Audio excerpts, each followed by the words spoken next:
Lalu ada Ki Bagus Hadikusuma, dia dari Jatam Nasional. Selanjutnya ada Hendra Kasim dari Perkumpulan Demokrasi Konstitusional atau Pandekta di Maluku Utara.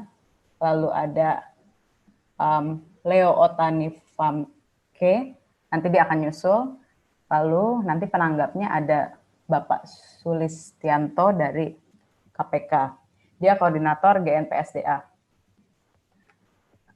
Ini mau memutar video dulu sebelumnya. Bentar.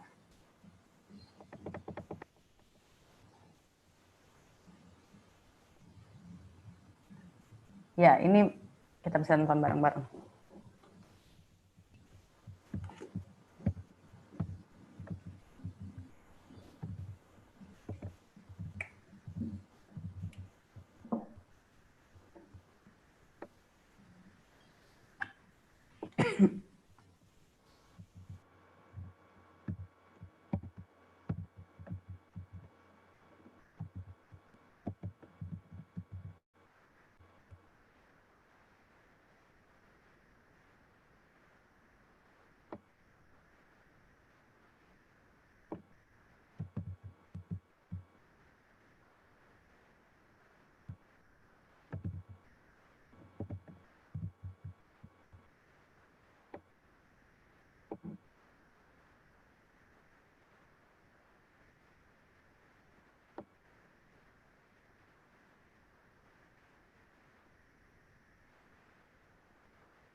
Nggak ada suaranya ya?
Oke, tadi kayak ada sedikit kesalahan, jadi audionya tidak bisa terdengar, tapi teman-teman bisa nonton video tadi yang kurang lebih 2 menitan itu di YouTube-nya Jatam, YouTube Jatam Nasional. Nanti bisa dikasih linknya di kolom chat sini ya, jadi bisa dilihat. Nanti juga akan kami taruh juga link untuk download laporan ini. Jadi bisa di-download, bisa setelah ini, bisa sebelum, terserah juga. Oke, kayaknya baiknya kita mulai aja ya sekarang. Pembicara pertama ini Ki Bagus Hadikusuma dari Jatam Nasional. Dia ini divisi simpul dan jaringan Jatam. Dia akan menceritakan tentang bagaimana penulisan laporan ini, laporan surveinya, dan juga apa hasil-hasilnya, dia bisa cerita di situ. Oh, ini sudah ada nih linknya kalau teman-teman mau nonton nanti link video tadi. Oke, bagus. Diberikan waktu 15 menit ya, Gus.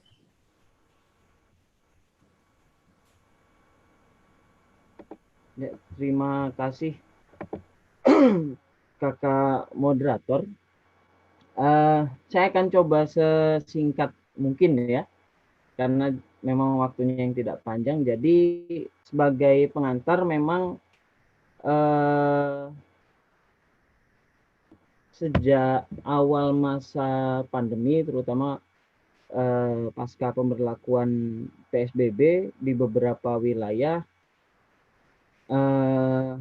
Jatam dan beberapa simpul melihat memang ada kekhawatiran bahwa adanya pandemi ini akan semakin memperparah krisis yang ada di kawasan pertambangan, terutama masyarakat yang ada di lingkar tambang.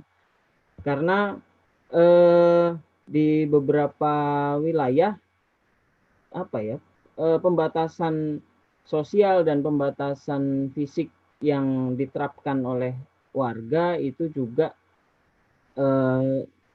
ternyata berbanding terbalik dengan apa yang dilakukan oleh perusahaan, terutama industri-industri pertambangan. Di satu sisi mereka tetap berjalan seperti normal, tetap melakukan aktivitas penambangan, kemudian ada konsentrasi pekerja yang tetap seperti biasanya, banyak pekerja, kemudian keluar masuk wilayah perkampungan warga ini yang berbanding terbalik dengan apa yang terjadi di masyarakat. Karena di masyarakat, di lingkar tambang, pembatasan gerak sosial dan fisik juga sangat berdampak kepada masyarakat. Nah, atas dasar tersebut, Jatam dan beberapa simpul melakukan riset kecil-kecilan, pemantauan di media, pemantauan di regulasi yang dikeluarkan oleh pemerintah, kemudian juga melakukan wawancara dan survei terhadap 39 simpul Jatam yang khususnya yang berada di wilayah lingkar pertambangan. Nah, saya akan coba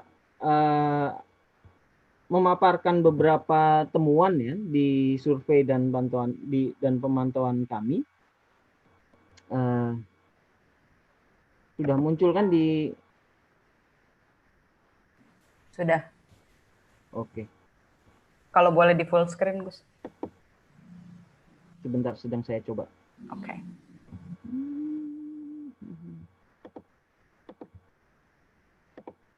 Oke. Nah,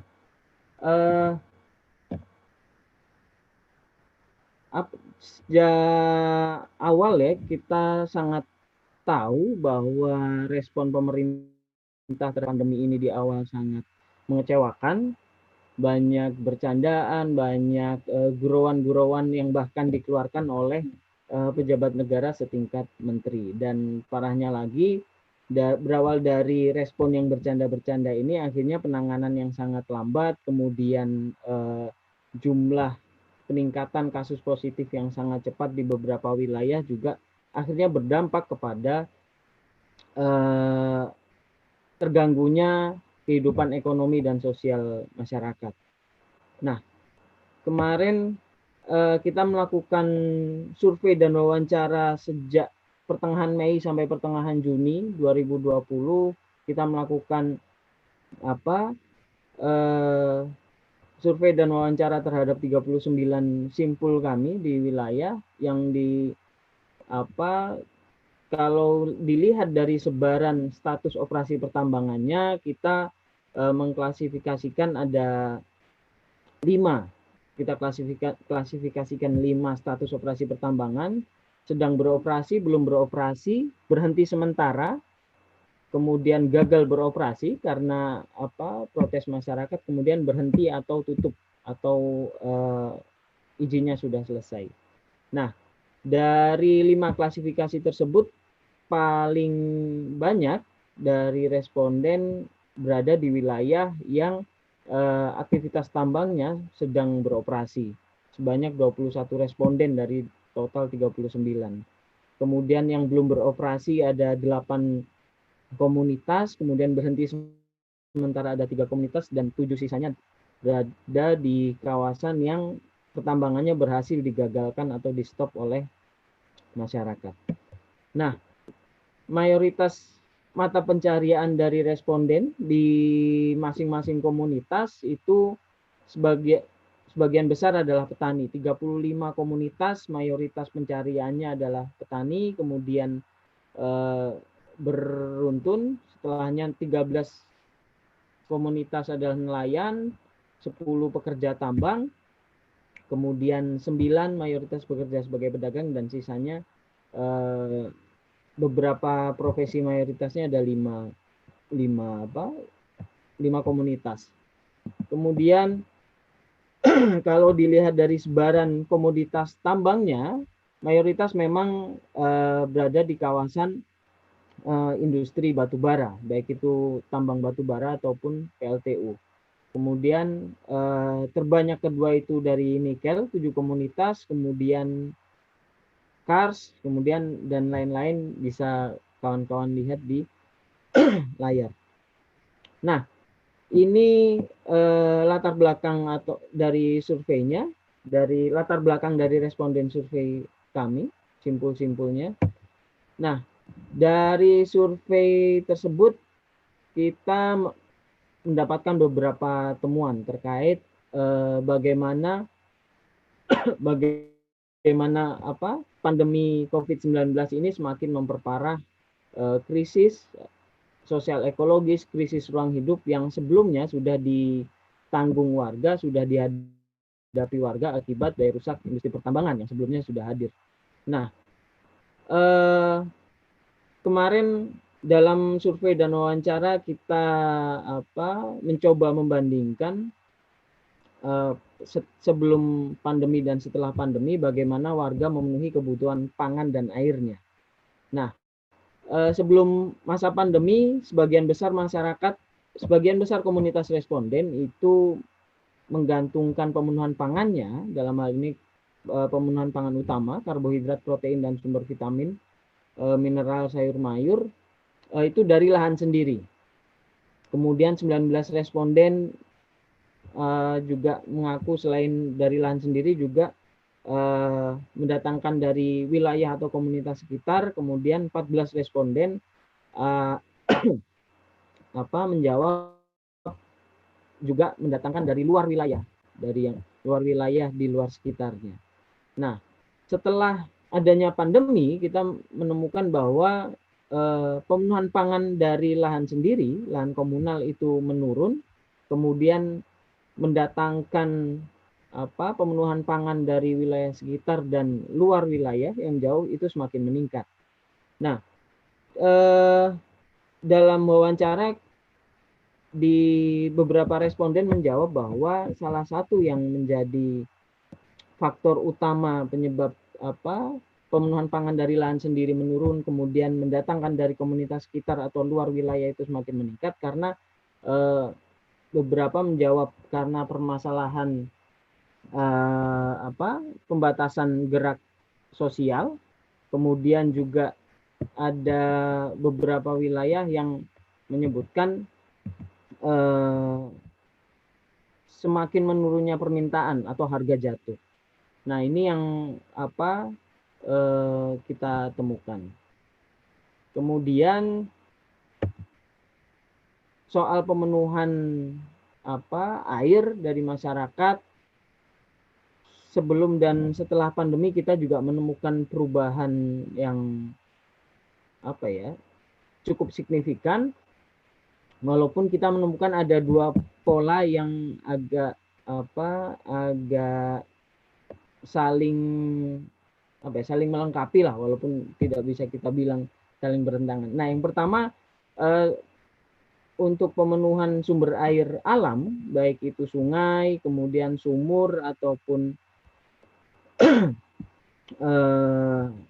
tanda hujan, itu semakin meningkat setelah adanya pandemi.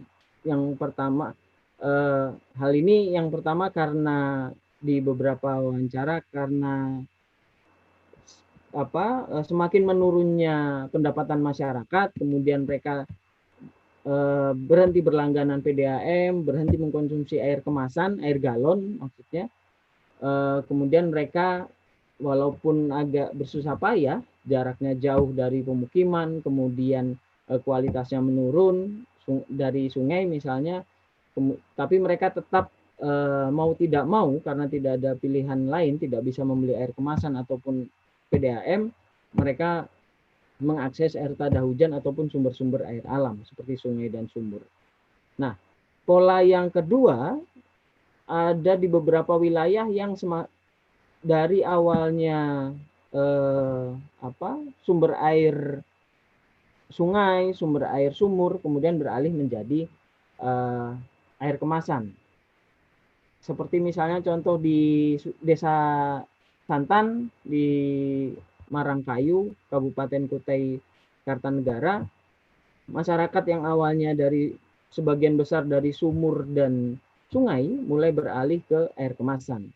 Karena di satu sisi mereka khawatir dengan resiko yang mereka akan terima ketika mengkonsumsi air dari sumber-sumber alam, sungai terutama. Tapi di satu sisi mereka juga harus mengeluarkan uang lebih karena dengan membeli air galon mereka juga tidak berani mengkonsumsi secara langsung. Mereka harus tetap memasaknya lagi, membeli keluar ongkos lagi untuk biaya gas dan lain-lain. Tapi satu sisi mereka tidak berani untuk tetap pada sumber-sumber air di alam. Nah, kemudian ketika ditanyakan ya kepada komunitas responden soal jika pandemi ini tetap berlangsung, tidak tahu sampai kapan, seberapa percaya diri mereka mereka bisa bertahan dengan pemenuhan pangan dari lahan sendiri, atau ketahanan pangan mereka akan bertahan berapa lama ketika pandemi ini terus berlangsung, ketika pembatasan sosial masih tetap berlangsung. Nah,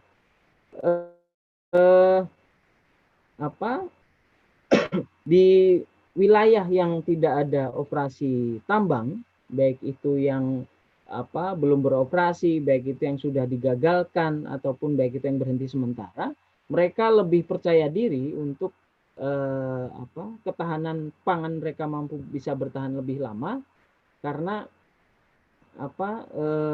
di satu sisi fungsi-fungsi layanan alam mereka soal pemenuhan pangan, pemenuhan air, ketersediaan lahan lebih terjamin dibanding komunitas yang berada di wilayah tambangnya masih beroperasi.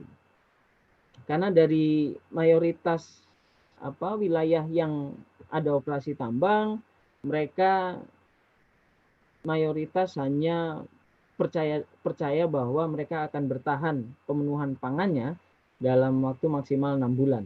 Walaupun ada yang menjawab lebih dari 1 tahun untuk wilayah yang tambang sudah beroperasi, itu hanya 2 komunitas. Nah, kemudian dengan adanya pandemi, masyarakat yang ada di wilayah lingkar tambang juga merasakan dampak penurunan ekonomi karena distribusi hasil lahan mereka atau hasil produksi mereka itu terhambat atau tidak lancar.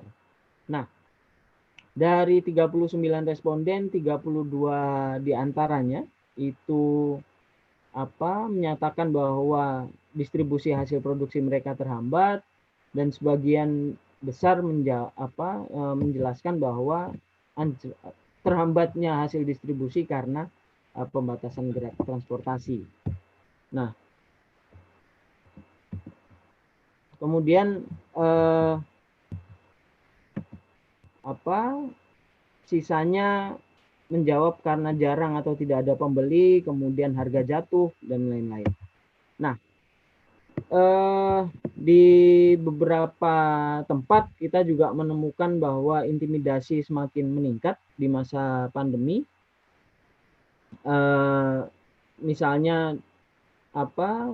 Nah, untuk permasalahan di masa pandemi, permasalahan baru di masa pandemi, mayoritas memang menjawab intimidasi semakin meningkat. Kemudian perampasan lahan juga semakin masif, adanya bentrok fisik, kemudian adanya konflik atau cemburu sosial, walaupun ketika ini diperdalam lagi, konflik dan cemburu sosial yang muncul di masa pandemi ini lebih banyak terkait soal distribusi bantuan sosial yang tidak merata, atau bahkan di beberapa tempat hanya dibagikan kepada beberapa keluarga dari pihak desa. Nah, di beberapa tempat yang soal adanya perampasan lahan sebagai sebagai permasalahan baru di masa pandemi, misalnya yang disebutkan oleh kawan-kawan di Urut Sewu di Kebumen, wilayah selatan. Di masa pandemi seperti ini, ketika masyarakat dibatasi gerak sosialnya, masyarakat lebih banyak beraktivitas di rumah, perampasan lahan yang dilakukan oleh pihak TNI Angkatan Darat di Urut Sewu, Kebumen Selatan itu semakin masif karena mereka melakukan pematokan tanpa adanya pantauan dari masyarakat. Kemudian masyarakat tahu-tahu sudah mendapati lahan-lahan yang selama ini mereka kerjakan, yang selama ini mereka garap, sudah dipatok dan diukur oleh TNI AD. Kemudian ada bentrok fisik, salah satunya dari kawan-kawan di Tumpang Pitu di Kabupaten Banyuwangi.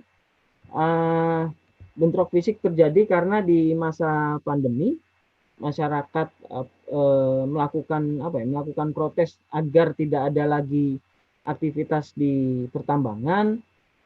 Kemudian malah semakin dihadapi oleh perusahaan dan aparat, dan minggu depannya perusahaan semakin meningkatkan produksinya, alat-alat berat semakin masuk, kemudian masyarakat melakukan penghadangan dan akhirnya direpresi oleh pihak perusahaan dan keamanan.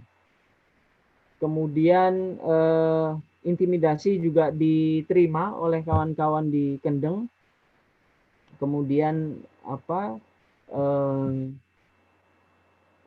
karena semuanya karena kekhawatiran kekhawatiran penyebaran pandemi COVID yang semakin luas, akhirnya masyarakat melakukan protes kepada perusahaan agar berhenti, tapi respon yang diterima adalah intimidasi dan bentrok fisik atau kekerasan. Nah, di beberapa komunitas mereka 64% atau 25 komunitas mengaku bahwa mereka memiliki strategi khusus atau siasat dalam menghadapi pandemi, baik ini untuk menguatkan ikatan sosial, meningkatkan ekonomi, ataupun untuk memperpanjang ketahanan pangan mereka. Nah, diantaranya misalnya di Urut Sewu di Kabupaten Kebumen, Jawa Tengah, masyarakat tetap melakukan aktivitas-aktivitas budaya, aktivitas-aktivitas kumpul, tapi dilakukan secara online. Mereka punya event 2 mingguan yang disebut Mirunggan. Ada kumpul warga, ada pentas budaya di situ, tapi dilakukan secara online. Kemudian salah satu contoh soal siasat komunitas di masa pandemi juga dilakukan oleh kawan-kawan di Desa Santan di Kecamatan Marangkayu, Kutai Kartanegara. Mereka menanami lahan-lahan kosong mereka dengan tanaman pangan, khususnya jagung, yang dilakukan secara kolektif seluruh masyarakat. Kemudian selain menanam lahan-lahan kosong dengan tanaman pangan, mereka juga menginisiasi pembuatan lumbung bersama. Nah, kemudian di Kendeng ada salah satu siasat juga yang dilakukan oleh masyarakat di Gus, sana, walaupun 1 menit lagi. oke, walaupun siasat ini adalah suatu tradisi yang sudah dijalankan secara turun temurun dari orang tua mereka. Mereka punya tradisi jimpitan, kemudian juga punya lumbung bersama. Jadi tradisi jimpitan ini secara rutin mengumpulkan dana dari masing-masing rumah tangga, bisa berupa hasil panen, biasanya beras atau jagung 1 gelas, bisa berupa uang 1.000 atau 2.000 rupiah yang dikumpulkan tiap bulan, yang ini akan digunakan ketika masa-masa paceklik ataupun ketika ada yang tertimpa musibah. Dan strategi ini yang sudah berjalan secara turun temurun terbukti efektif untuk menangani permasalahan ekonomi dan pangan di masa pandemi. Nah, selain itu di beberapa pantauan Jatam, praktek mengambil keuntungan di masa pandemi oleh industri tambang tidak hanya terjadi di tingkat tapak ya. Karena kalau di tingkat tapak tadi beberapa contoh mulai ada alat-alat berat dimasukkan ketika masyarakat dibatasi gerak sosialnya, kemudian perampasan lahan semakin terjadi. Tapi di tingkat regulasi atau tingkat nasional praktek industri tambang menunggangi pandemi juga terjadi. Nah, salah satu yang terakhir kemarin adalah bagaimana di masa pandemi ini secara diam-diam DPR RI dan Komisi 7 melakukan pembahasan revisi Undang-Undang Minerba, kemudian yang diundang untuk dimintai pendapat hanya asosiasi perusahaan tambang, kemudian beberapa perusahaan tambang, tapi sama sekali tidak melibatkan masyarakat. Dan ini dilakukan secara diam-diam di masa pandemi yang seharusnya harapan masyarakat itu eksekutif dan legislatif fokus untuk menangani pandemi COVID-19, tapi mereka malah semakin mengebut revisi Undang-Undang Minerba di masa pandemi. Dan kita melihat juga ini akan berlanjut di pembahasan dan pengesahan Omnibus Law Cipta Lapangan Kerja yang akan mulai dibahas tanggal 14 Agustus ini. Nah, kemudian selain itu kita juga menemukan beberapa upaya yang dilakukan oleh industri pertambangan untuk mendapatkan manfaat dari adanya pandemi. Yang pertama di bulan Maret waktu itu APBI, Asosiasi Pertambangan Batubara, meminta kelonggaran pada pemerintah agar mereka bisa melakukan ekspor batubara dengan menggunakan kapal angkut asing. Karena dengan alasan pembatasan wilayah, kemudian dengan alasan tidak adanya kapal pengangkutan nasional yang beroperasi, mereka minta kelonggaran itu. Dan itu kami melihat itu sebagai upaya untuk mengambil manfaat dari situasi pandemi saat ini. Kemudian Asosiasi Pertambangan Nikel juga meminta kelonggaran ekspor untuk bisa mengekspor nikel secara mentah di masa pandemi ini. Karena seperti yang kita tahu sejak 2014 kemarin sudah efektif tidak boleh ada ekspor komoditas tambang secara mentah, harus diolah dalam negeri dulu. Nah, kemudian beberapa contoh lain bagaimana perusahaan mendapatkan manfaat seperti yang terjadi di kasus Freeport. Kalau kawan-kawan ingat, serikat pekerjanya meminta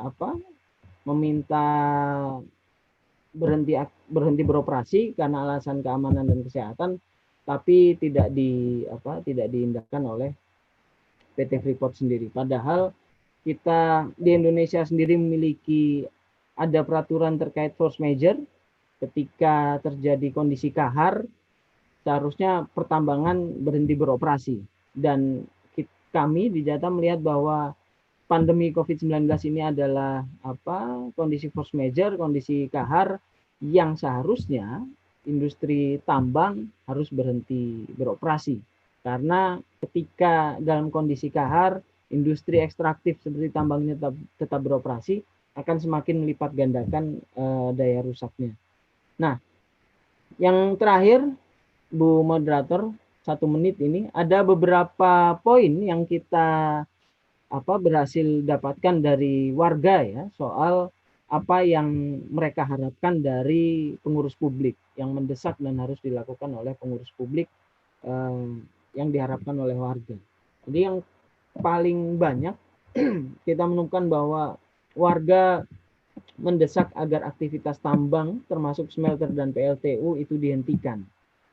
Karena ya alasan alasan keamanan, alasan kesehatan dan lain-lain. Kemudian warga juga meminta agar produktivitas pangan ini semakin ditingkatkan dengan cara tidak melanggengkan perampasan lahan, terutama lahan-lahan pangan, kemudian juga menghentikan konversi lahan menjadi konsesi pertambangan. Yang ketiga, warga juga meminta, mendesak agar pemerintah mengeluarkan peraturan yang jelas mengenai jalur produksi pangan, distribusi dan lain-lain, karena dengan peraturan yang sering berubah-ubah, kemudian tidak melibatkan masyarakat, ini semakin membebani ekonomi warga. Di satu sisi mereka tetap berproduksi, tapi di satu sisi hasil produksi mereka tidak bisa didistribusikan. Kemudian warga juga menuntut adanya edukasi, sosialisasi, informasi yang jelas dan utuh terkait COVID-19. Kemudian terkait dengan penyelewengan bantuan sosial atau penyelewengan anggaran untuk penanganan COVID, warga juga menekankan hal ini, adanya pengawasan dan penindakan. Kemudian ada tuntutan dari warga, ada pembatasan sosial yang jelas, kemudian tapi tidak mengganggu produktivitas dan distribusi hasil produksi warga.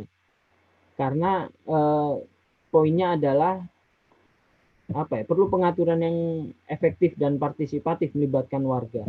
Kemudian yang terakhir, warga juga berharap pengurus publik menyediakan sarana kesehatan yang layak dan mudah diakses. Karena seperti yang kita tahu, terutama untuk kawan-kawan yang ada di lingkar tambang, akses untuk kesehatan dalam kondisi normal saja sangat sulit, apalagi di masa pandemi ini dengan tidak adanya kejelasan, tapi di satu sisi informasi soal bahaya COVID-nya juga semakin meneror masyarakat. Mungkin itu yang bisa saya sampaikan dulu. Nanti bisa diperjelas di sesi diskusi atau tanya jawab. Terima kasih Bu Moderator.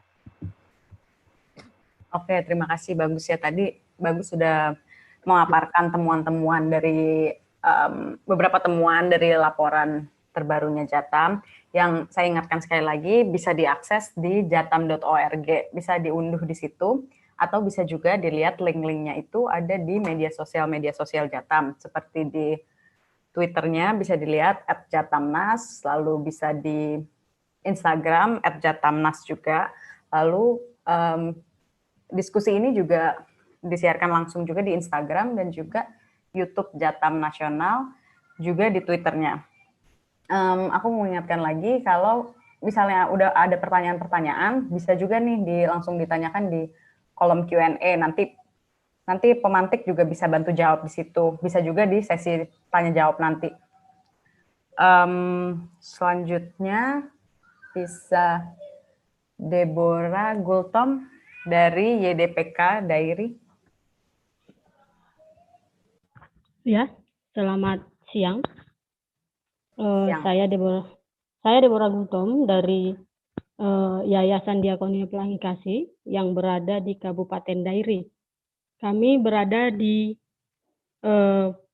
daerah pusat pertambangan PT Dairi Prima Mineral yang saat ini masih tahap pembangunan atau konstruksi. Sebenarnya izinnya sudah keluar izin produksi keluar di Desember 2017. Hanya saja sampai sekarang masih proses pembangunan konstruksi. Nah, kalau saya hanya mungkin saya tidak akan menghabiskan banyak waktu sampai 20 menit. Saya akan bicara singkat saja masalah tambang dan pandemi. Mulai sebenarnya keberadaan DPM ini sudah semenjak tahun 1998 ya, dan memiliki AMDAL itu 2005. Namun di 2014 pemerintahan Kabupaten Dairi itu meminta DPM untuk melakukan perubahan terhadap AMDAL terkait perubahan lokasi, 3 lokasi, yaitu TSF, portal, dan juga gudang bahan peledak. Hanya saja di masa pandemi selama 2014 sampai 2019 sebenarnya kami terus mendesak kementerian untuk meminta adendum AMDAL DPM. Hanya saja itu kan tidak pernah ada informasinya dan tidak kami dapatkan. Pada Desember 2019 kami mencoba bertemu langsung dengan KLHK dan KLHK mengatakan memang DPM belum mengajukan AMDAL. Nah, di masa pandemi, yaitu di 2020, Juni 2020, KLHK mengundang kami dan masyarakat untuk ikut dalam sidang adendum AMDAL PT DPM, yang seharusnya pemerintah kan lebih serius menangani atau mencegah atau bagaimana menangani pandemi supaya kehidupan dan kesehatan masyarakat di lingkar tambang itu lebih baik, termasuk pemenuhan kebutuhan pangan juga. Sementara malah mengajak atau mengundang untuk membahas adendum AMDAL di Juni. Di akhir Juni kita mendapatkan undangan itu di tanggal 29 Juni dan akan ikut sidang itu tanggal 8 Juli. Nah, waktu untuk mempelajari adendum itu hanya ada 1 minggu, dan di sini nampak bahwa pemerintahan khususnya kementerian sebenarnya tidak serius melibatkan masyarakat untuk menentukan nasibnya sendiri, karena tidak mungkin masyarakat bisa mempelajari atau memahami adendum AMDAL yang tebalnya itu hampir 500 halaman. Di mana masyarakat saat itu sedang berpikir sampai kapan pandemi ini berakhir, sampai kapan pangan kami cukup di desa. Malah pemerintah ingin melanggengkan ya dengan pembahasan adendum AMDAL PT DPM untuk persiapan produksi. Nah, sementara kalau di Kabupaten Dairi kan mata pencarian itu pertanian yang utama, hampir 80% itu petani. Kalau masalah persediaan pangan, beberapa kali kita diskusi di kampung, kalau sampai 1 tahun, sampai akhir tahun mungkin pangan masih cukup. Tetapi kalau ini berkelanjutan, itu kan tidak cukup untuk di desa-desa, mungkin membutuhkan harus mendatangkan pangan dari desa lain, bahkan daerah lain. Nah, di dalam menanggapi masa pandemi pada saat itu di Maret 2020, DPM itu memang berhenti mulai tanggal 27 Maret, itu berkaitan dengan surat kesepakatan kepala desa dan kelurahan yang ada di Kecamatan Silimapunggah di pusat tambang. DPM itu ada beberapa poin untuk menghentikan sementara aktivitas pertambangan PT DPM itu sampai masa yang tidak ditentukan atau sampai keadaan aman. Nah, tindakan kepala desa, pemerintahan desa yang ada di Kecamatan Sinuapungga ini cukup berpengaruh dan memang DPM tidak bekerja. Nah, aktivitas DPM itu mulai kembali setelah situasi new normal, dan itu setelah Bupati Kabupaten Dairi memastikan DPM itu mengikuti protokol keamanan, dan sampai hari ini mereka beraktivitas yang kalau di daerah kami yang paling berpengaruh itu adalah harga dari hasil pertanian seperti cabai yang biasanya dijual itu 10 sampai 15.000 ke atas, tetapi pada masa pandemi itu jatuh harga sampai di 4.000. Nah, petani di sini mengalami kerugian. Hal ini sesuai dengan yang disampaikan Ki Bagus tadi, Bang Bagus. Ini akibat dari berlakunya pembatasan secara besar-besaran itu, sehingga pengepul atau toke-toke dari kota tidak bebas masuk ke desa, atau warga desa juga tidak begitu leluasa menjual hasil pertaniannya ke kota. Yang paling terdampak itu di hasil penjualan hasil pertanian, termasuk harga kemiri juga pada masa pandemik juga sangat jatuh, dan juga sayuran seperti rimbang dan sayuran yang lain. Untuk petani yang merupakan petani palawija itu sangat mengalami kesulitan dan sangat merugi sebenarnya di masa pandemi.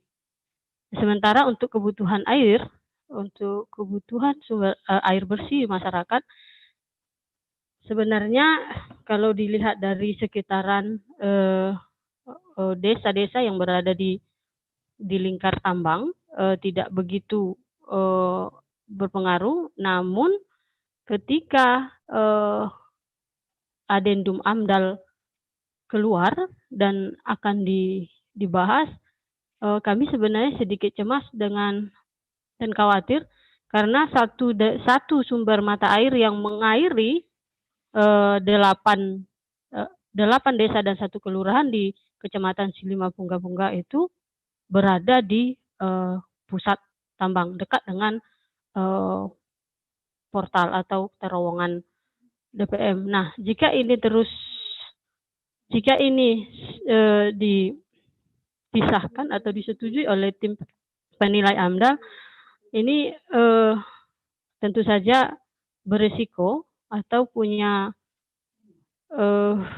sangat mengkhawatirkan masyarakat, karena sampai hari ini kami belum mengetahui apa yang telah dipersiapkan oleh PDAM, atau sumber mata air dari mana yang akan dipersiapkan oleh PDAM untuk menjadi sumber mata air bagi 8 desa dan 1 kelurahan jika pertambangan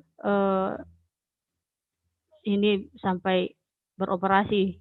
Ini sangat berisiko dan sangat sebenarnya ini menjadi ancaman yang sangat menakutkan bagi masyarakat yang ada di sekitar pertambangan, khususnya 8 desa dan 1 kelurahan yang diairi oleh sumber air yang berada di dekat pusat tambang. Nah, sampai saat ini kita bersama masyarakat masih tetap mencoba menyurati kementerian untuk membatalkan dan meninjau ulang Adendum AMDAL yang saat ini sudah ada di kita, dan kemungkinan kita tidak tahu sampai kapan ini akan ditunda pembahasannya, dan kita berharap ini tidak dibahas dan tidak disahkan. Karena kami menemukan di dalam Adendum AMDAL ada sumber air tersebut juga akan dipakai oleh pertambangan, walaupun mereka mengatakan tidak akan merusak dan tidak akan walaupun mereka di Addendum AMDAL menjamin bahwa itu mereka tidak akan merusak sumber air itu. Sementara kalau sumber air ini dipakai atau tercemar, kita khawatir ini akan mencemari sampai ke aliran hilir sungai, dan yang tentunya kita juga menduga, kita juga cemas ini akan mengenai desa-desa sepanjang aliran sungai. Nah, itu saja menurut saya kalau kondisi di pertambangan di Kabupaten Dairi saat ini, karena ini memang belum beroperasi produksi, masih dalam tahap konstruksi. Itu saja dari saya, Ibu Moderator. Terima kasih. Oke, terima kasih Deborah. Tadi Deborah udah menceritakan ke kita pengalaman YDPK dan juga warga Dairi sepanjang pandemi ini dalam menghadapi pertambangan, khususnya PT DPM atau Dairi Prima Mineral. Yang mana tadi salah satu poinnya adalah justru ketika warga lagi ribet dan bingung di tengah ketidakpastian karena pandemi ini dan juga banyak sekali permasalahan akibat pandemi, di situ justru ada pemerintah ini malah ngasih Addendum AMDAL yang warga hanya dikasih waktu 1 minggu untuk membaca 500 halaman tadi. Gitu sih. Oke. Sepertinya kita bisa ke pemantik selanjutnya, yaitu Hendra Kasim. 15 menit ya dari sekarang. Terima kasih, Mbak Aluya.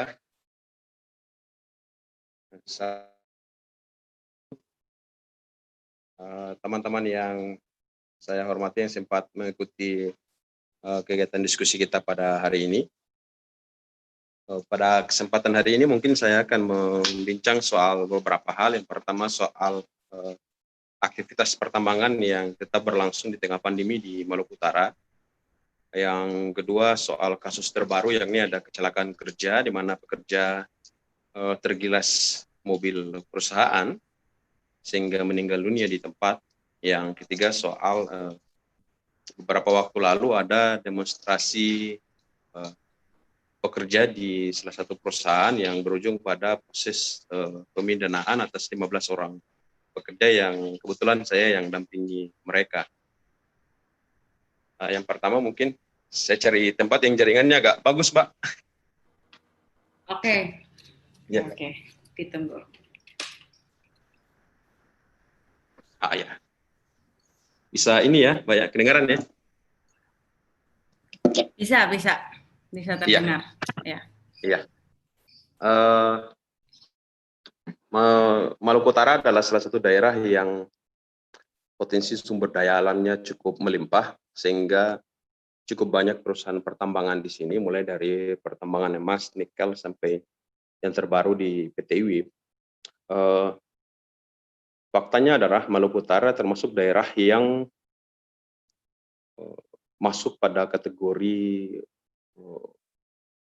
terkonfirmasi positif COVID cukup tinggi, termasuk di perusahaan yang ini di PT NHM misalnya, itu ada lebih dari 250 pekerja yang terkonfirmasi positif COVID, tetapi perusahaan itu justru tetap melangsungkan eksplorasi pertambangannya sampai hari ini.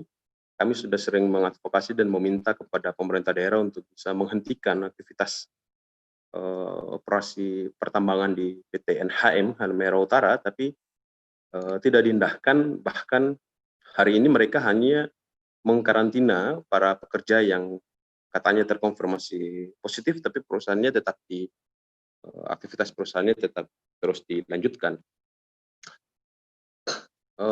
Ini kan dalam pandangan kami ada yang tidak konsisten penerapan kebijakan negara dalam menangani COVID-19,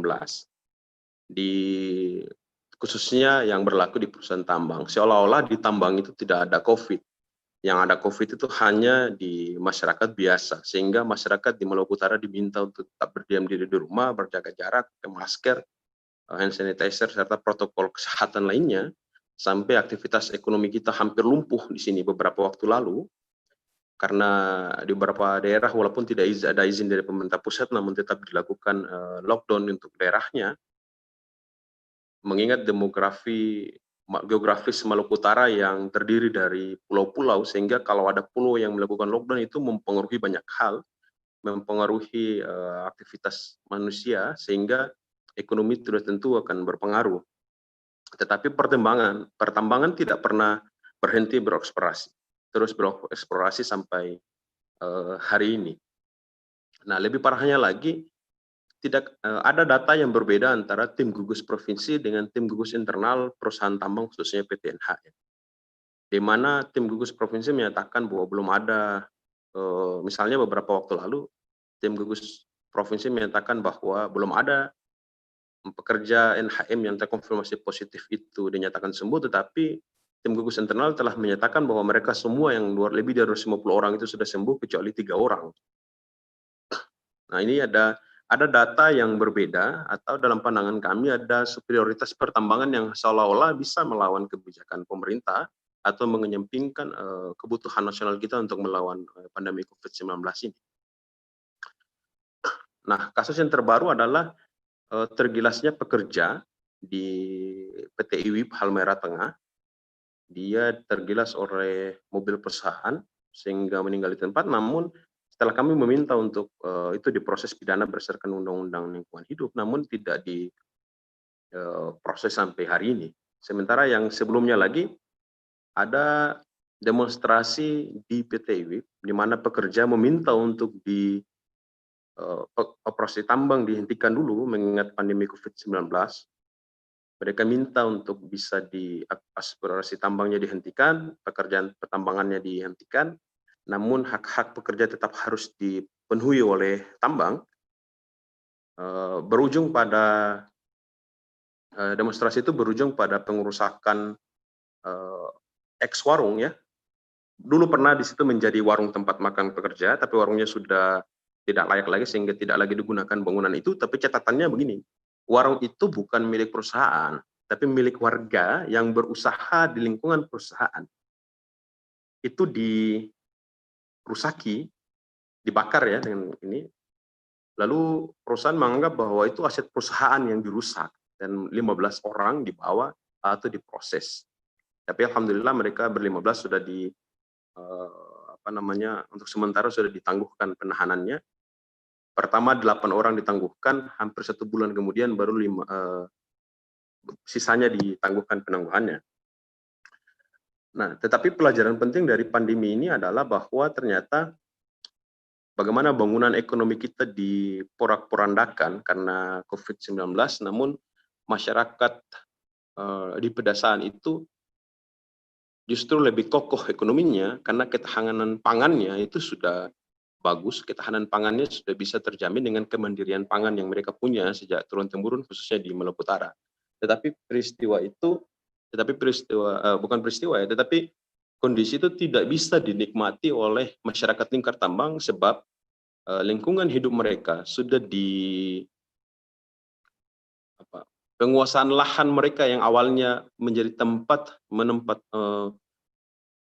menggantungkan hidup dengan kegiatan perkebunan misalnya, itu sudah dikuasai oleh pertambangan, sehingga mereka tidak bisa mempertahankan hidup akibat dari lahan hidupnya sudah tidak lagi dimiliki oleh mereka sendiri karena sudah dikuasai oleh pertambangan.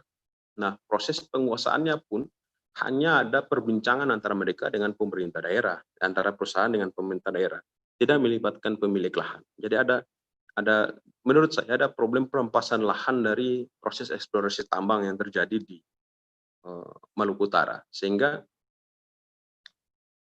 negara harusnya hadir ya, kalau menurut konstitusi kita negara harusnya hadir untuk memastikan kebutuhan ekonomi, sosial, budaya dan lain sebagainya. Tapi ternyata faktanya hari ini negara memang hadir, tetapi negara hadir untuk memberikan kemudahan kepada investor, memberikan karpet merah kepada pemilik modal untuk berinvestasi sebut saja di Indonesia, khususnya di Maluku Utara, yang mana hasil eksplorasi tambang itu tidak berdampak dengan kesejahteraan. Dan pemerintah selama ini membangun alibi bahwa investasi itu penting karena itu sejalan atau selaras dengan kebutuhan pertumbuhan ekonomi, kebutuhan pembangunan dan pemerataan sosial keadilan dan lain sebagainya. Tapi faktanya adalah hari ini misalnya di Maluku Utara, kerusakan lingkungan itu tidak sebanding dengan PAD yang masuk dari pertambangan. Ada data yang menurut saya sampai hari ini kami agak bingung ya. Ada satu kesempatan di ulang tahun Provinsi Maluku Utara, itu kalau tidak salah mantan sekda dia menyampaikan bahwa dari 2, sekian triliun APBD Provinsi Maluku Utara itu hanya 72 miliar dari sumber pertambangan PAD-nya. Kalau 72 miliar itu kan hanya biaya untuk bangun satu jembatan gitu. Jadi kerusakan lingkungan yang begitu besar hanya digunakan untuk bangun satu jembatan, kan ini lucu. Jadi sehingga menurut kami eksplorasi pertambangan di tengah pandemi itu tidak hanya merugikan masyarakat secara ekonomi, tetapi juga mengancam kesehatan dan kesempatan untuk mendapatkan hidup yang layak. Faktanya di PT NHM lebih dari 250 kerja yang terkonfirmasi COVID-19, di mana data itu berbeda dengan tim gugus, di mana tim gugus menyatakan belum ada yang sembuh beberapa waktu yang lalu, tetapi tim gugus internal PT NHM menyatakan semuanya sudah sembuh kecuali 3 orang. Ini kan lucu begitu. Dan dari saya mungkin pengantarnya begitu Mbak, nanti kita bisa diskusi. Terima kasih. Oke, terima kasih Pak Hendra Kasim. Jadi tadi Pak Hendra ini sudah menjelaskan beberapa poin. Yang pertama, bagaimana aktivitas pertambangan di tengah pandemi di Maluku Utara. Yang mana tadi salah satu ceritanya adalah justru perusahaan-perusahaan pertambangan ini dan aktivitas pertambangan justru menjadi klaster-klaster baru. Tadi yang disebutkan lebih dari 250 pekerja di PT NHM, yaitu Nusa Halmahera Mineral ini, 250 orang terkena COVID, dan ini kan juga mengancam warga sekitarnya, karena mereka pasti kan juga keluar masuk dari wilayah pertambangan itu. Terus yang kedua mengenai ada 15 orang yang dipidanakan karena mereka demonstrasi di IWIP. Lalu yang ketiga itu mengenai ada satu pekerja yang tergilas. Nah ini juga di IWIP. Aku mau mengingatkan lagi kalau bisa mulai tanya di kolom Q&A. Nanti akan dijawab setelah ini. Lalu bisa pembicara selanjutnya sudah hadir di sini Leonardus Otanifake. Halo. Leonardus. Sebentar ya.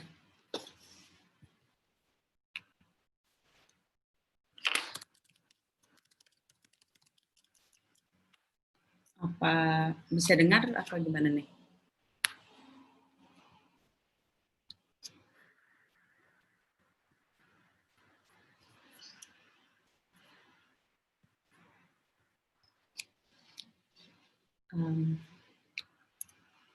Sebentar ya.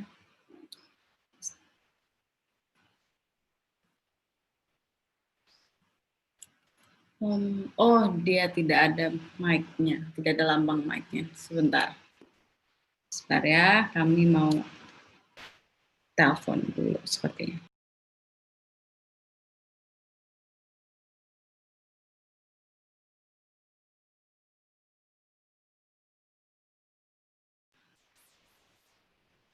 Atau bisa juga sambil menunggu teman-teman Jatam yang lain akan mengontak salah satu pemantik, bisa kita ke Pak Sulistianto dari GNPSDA KPK. Mungkin Bapak dulu aja. Tadi menanggapi pembicara-pembicara sebelumnya. Ya. Oke. Ya, terima kasih Mbak Alvia.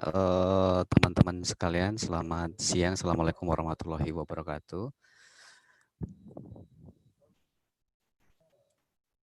Ya. Waalaikumsalam. Ya, kemarin ngobrol dengan Mas Merah gitu ya, terkait dengan agenda hari ini gitu ya. Menarik memang survei yang dilakukan Jatam di 39 simpul Jatam gitu ya, membagi ke beberapa klaster. Tadi ada 5 klaster daerah yang tambangnya sedang beroperasi, belum beroperasi, terus kemudian yang ketiga ada klaster yang berhenti sementara gitu ya, terus kemudian klaster yang keempat gagal beroperasi, dan yang kelima tutup. Terus kemudian ada beberapa narasumber, Mbak Deborah dan Mas Hendra Kasim, itu terkait dengan tadi memaparkan kondisi faktual tambang di masa pandemi gitu ya, bagaimana kemudian proses adendum AMDAL itu juga jalan di situasi pandemi kayak seperti ini. Terus kemudian tadi Mas Hendra juga udah menyampaikan aktivitas tambang di masa pandemi juga gitu ya. Bagaimana juga disampaikan antara kerusakan lingkungan dan benefit atau benefit yang dihasilkan dari tambang itu tidak sebanding gitu ya.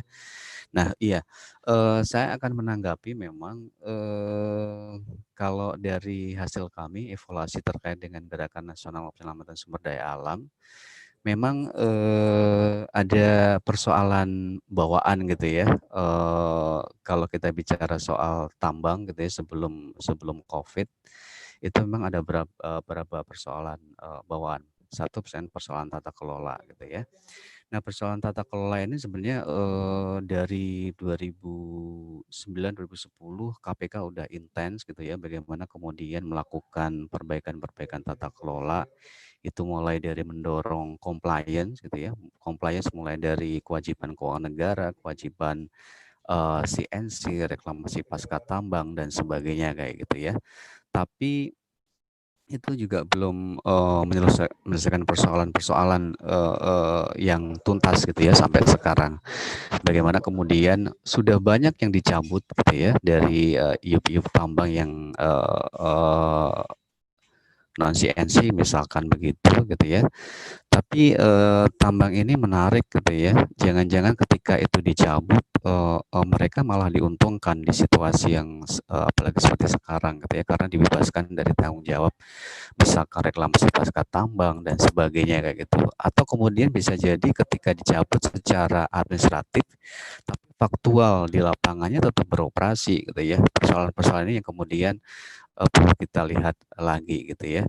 Terus kemudian persoalan lain juga soal ketimpangan penguasaan lahan, ketimpangan akses kelola dan sebagainya kayak gitu. Bagaimana RUU Minerba sekarang kemudian disahkan untuk melanggarkan penguasaan lahan juga gitu ya. Nah, ketika terjadi ketimpangan penguasaan lahan di situasi COVID kayak seperti ini, lagi-lagi kemudian yang di bail out adalah para korporasi itu juga jatuh-jatuhnya dengan justifikasi misalkan itu akan berdampak sistemik dan sebagainya. Tapi karena struktur penguasaan dan sebagainya itu lebih besar pada korporasi, akhirnya kemudian korporasi yang menikmati bailout dari kebijakan negara atau pemerintah. Kemudian yang ketiga adalah persoalan state capture corruption. Jadi meskipun tata kelola diperbaiki, regulasi diperbaiki, sistem perizinan dibangun, compliance didorong gitu ya. Tapi lagi-lagi ketika kekuatan oligarki dan sebagainya itu mampu mempengaruhi dalam pengambilan kebijakan dan sebagainya, maka persoalan korupsi akan tetap eksis. Dan bukti nyatanya adalah ketika RUU Minerba itu berhasil disahkan dalam situasi pandemi seperti ini. Itu menunjukkan bagaimana kekuatan oligarki kemudian bisa menyebabkan state capture corruption. Artinya harusnya setiap kebijakan atau regulasi-regulasi yang diambil oleh negara atau pemerintah itu harusnya berpihak kepada kepentingan publik, kepada masyarakat luas gitu ya. Tapi justru berpihak kepada kelompok kepentingan tertentu. Nah, situasi ini menarik tadi ketika itu potret besarnya gitu ya. Nah, kemudian coba di-capture melalui survei ini di 39 simpul terkait dengan dampaknya di situasi COVID. Nah, memang tadi menarik gitu ya, ada hal mungkin yang bisa nanti dirumuskan rekomendasi-rekomendasi yang sifatnya mikro gitu ya, lebih ke kondisi masyarakat gitu ya. Nah, karena kalau dilihat ya di survei sih memang tidak dideskripsikan gitu ya, seberapa besar kemudian dari alokasi lahan itu yang dipergunakan untuk tambang gitu ya, dan kemudian bagaimana dampak dari alokasi lahan untuk misalkan kebutuhan pangan dan sumber mata air dan sebagainya kayak gitu ya.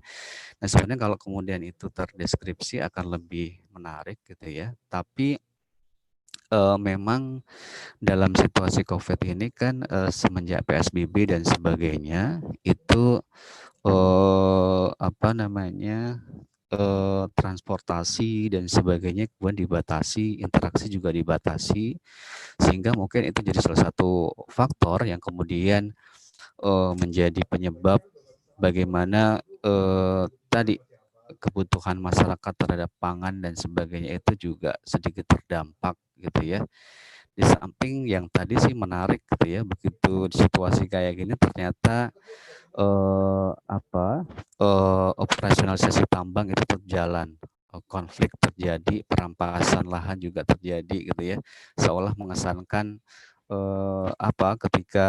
ketika masyarakat tidak dibatasi oleh PSBB tadi, kemudian mekanisme advokasi mungkin juga terbatas, itu justru dimanfaatkan gitu ya, dipergunakan bagi sekelompok tertentu itu ya untuk tadi memuluskan gitu ya proses-proses yang mungkin selama ini terhenti gitu ya. Itu yang jadi menarik. Nah, itu poin satu. Terus kemudian yang kedua, saya pernah diskusi dan pernah baca terkait disertasi dari Mbak Haina Rahma gitu ya. Beliau adalah dosen MPKP UI dan dosen juga di PWIPB gitu ya, terkait dengan kutukan sumber daya alam. Jadi menarik hasil disertasi, mungkin nanti juga bisa di-share juga. Tapi intinya begini, jadi misalkan kayak wilayah-wilayah yang mereka bahannya itu membandingkan gitu ya, daerah-daerah atau provinsi-provinsi yang ketergantungan terhadap sumber daya alamnya itu tinggi gitu ya, nanti kemudian dibandingkan dengan ini indeks pembangunan keberlanjutan dari wilayah provinsi gitu ya. Nah, yang menarik ada beberapa provinsi daerah gitu ya, yang kayak misalkan Kaltim, Papua Barat gitu ya, indeks ketergantungan terhadap sumber daya alamnya itu tinggi, tapi justru kemudian apa namanya indeks pembangunan berkelanjutannya itu rendah.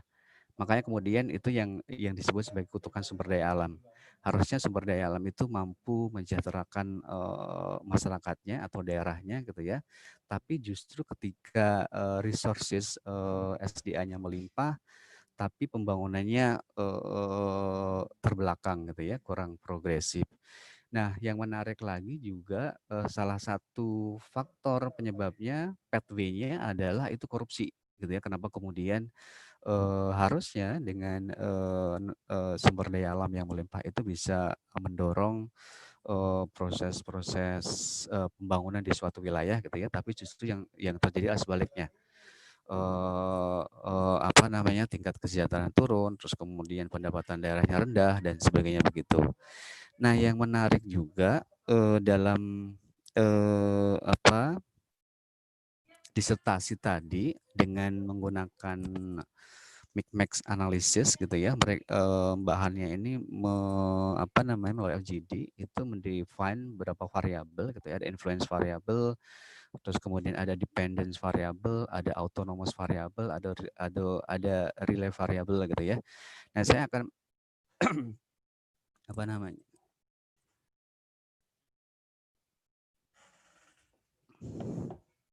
menjelaskan terkait dengan influence variable. Jadi influence variable ini adalah variabel sebenarnya yang variabel penting gitu ya, yang kemudian akan mempengaruhi variabel-variabel lain.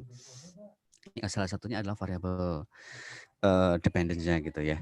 Nah, ternyata dari hasil mix analisisnya menyebutkan bahwa variabel-variabel penting yang mempengaruhi variabel-variabel kayak misalkan realitas lingkungan hidup, terus kemudian pelaporan royalti, pelaporan produksi, reklamasi tambang, terus kemudian apa namanya konflik dan sebagainya. Itu ada beberapa variabel, dan yang paling besar adalah integritas kepala daerah. Terus kemudian ada variabel-variabel lain juga, transparansi izin, terus kemudian koordinasi OPD, korupsi bisnis tambang, penegakan hukum, terus kemudian ada oligarki tambang. Nah, sebenarnya ini menarik untuk memetakan gitu ya, bagaimana kemudian nanti kita bisa mengidentifikasi terutama daerah-daerah yang ini mendapat kutukan sumber daya alam tadi gitu ya. Kita bisa identifikasi dari variabel pengaruh tadi.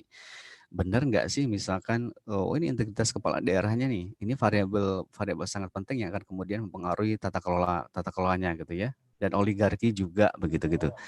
Nah ini menarik untuk jadi analisis kita bagaimana mengidentifikasi tadi gitu ya, terus kemudian kita bisa memberikan rekomendasi atau usulan reorientasi gitu ya, pengelolaan SDA yang tadi sebenarnya diamanatkan dalam Undang-Undang Dasar gitu untuk sebesar kemakmuran rakyat gitu ya.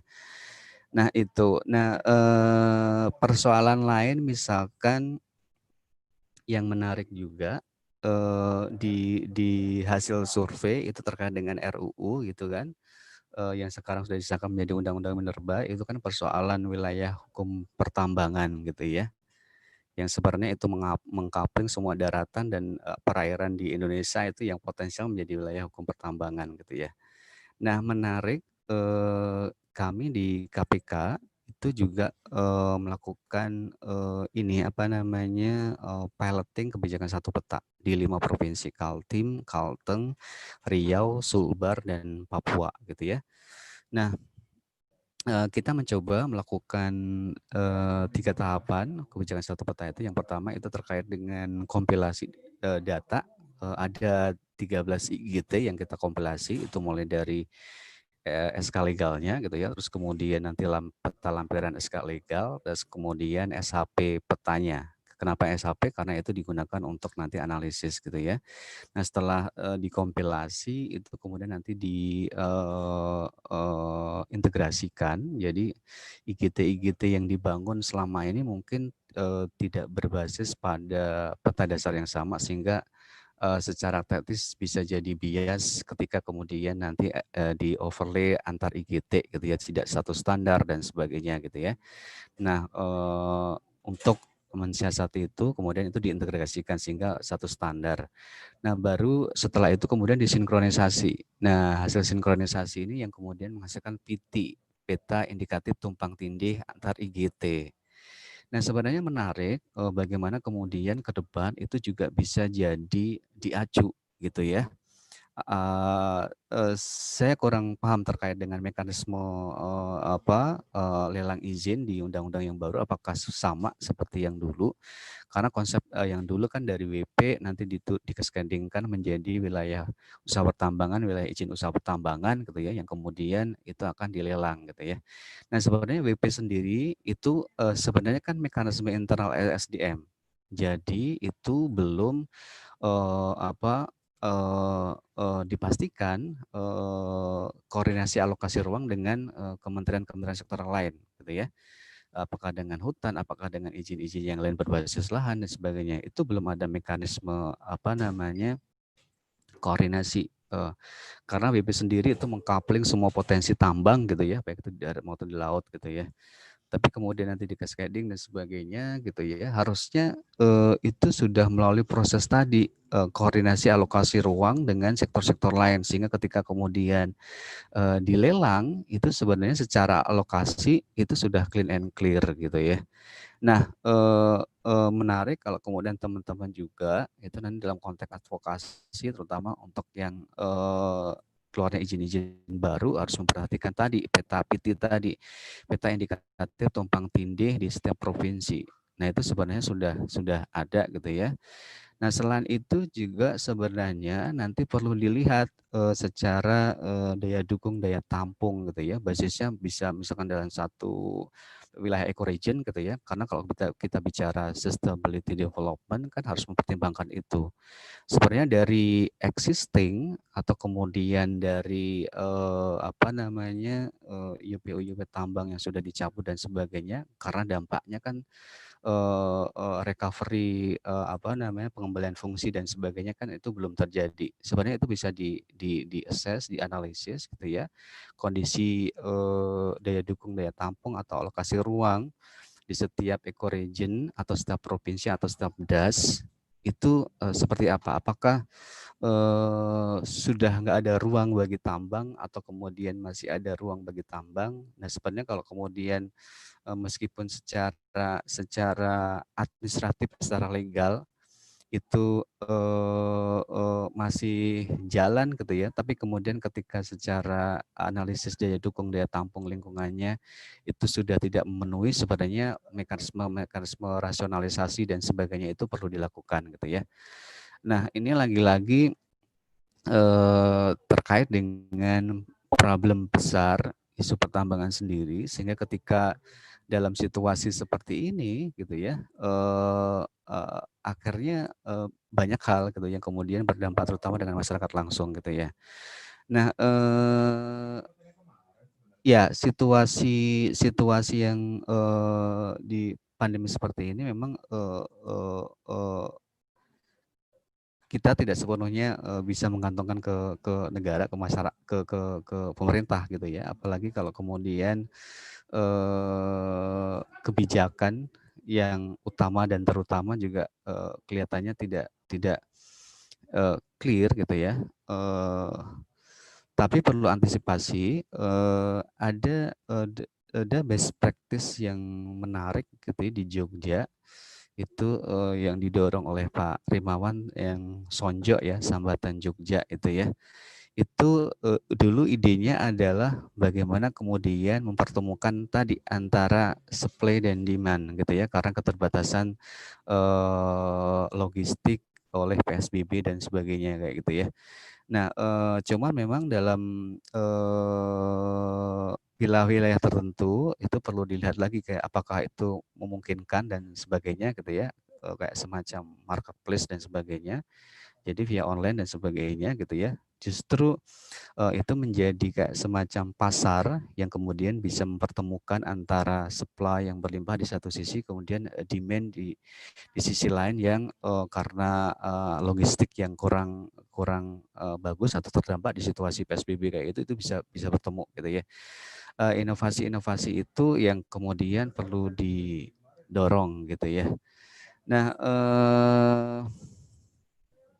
ya, jadi dalam konteks ini ke depan memang ada hal-hal yang perlu kita respon. Yang pertama respon terkait dengan situasi yang mendesak seperti saat ini. Bagaimana kemudian dampak tambang di situasi COVID di areal misalkan lingkaran tambang gitu ya, dampaknya seperti apa gitu ya, terutama dengan kebutuhan-kebutuhan pokok dan sebagainya. Memang ada program-program pemerintah yang sifatnya kayak semacam bansos dan sebagainya itu juga perlu didorong bagaimana aktivitas mekanisme penyaluran supaya tidak terjadi penyelewengan dan sebagainya. Itu satu hal yang mendesak yang harus urgent, yang harus dipastikan gitu ya supaya keberlangsungan apa namanya hidup masyarakat di situasi kayak gini bisa dipastikan begitu ya.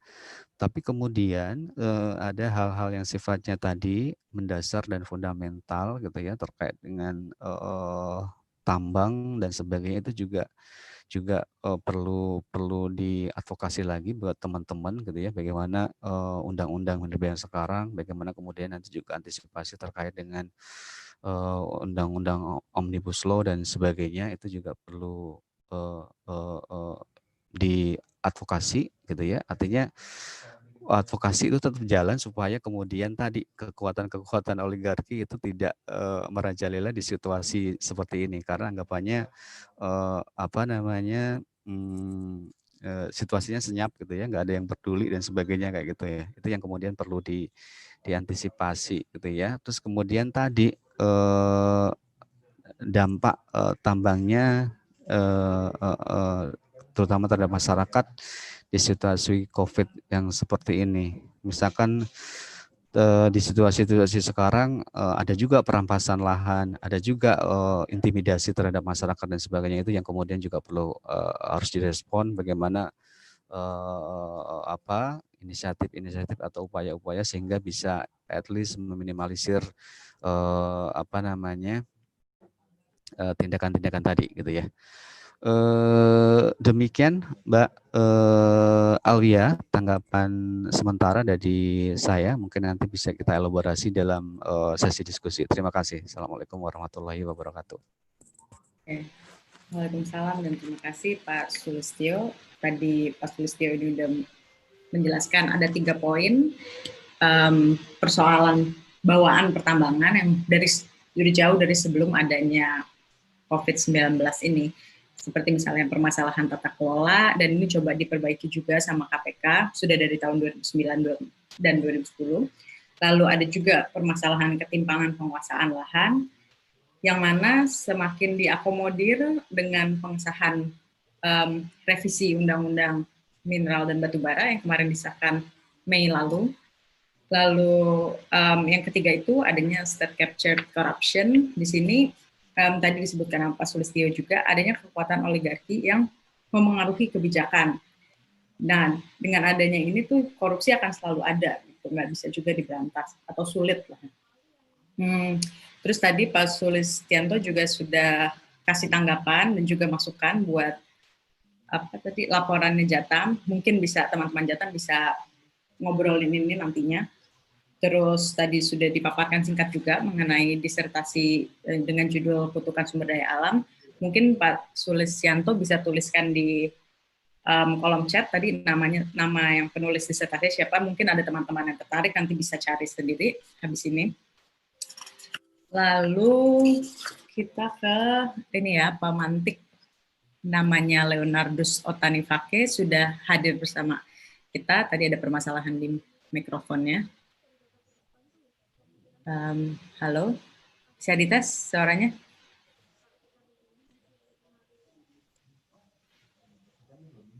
Oh sama, kalau mau bertanya bisa di kolom ini ya, Q&A teman-teman. Halo, Leonardus.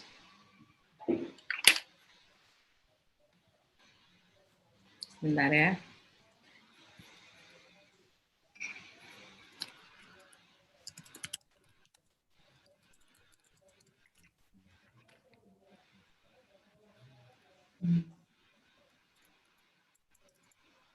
Oh, ini sudah ada. Halo. Mikrofonnya bisa dinyalakan?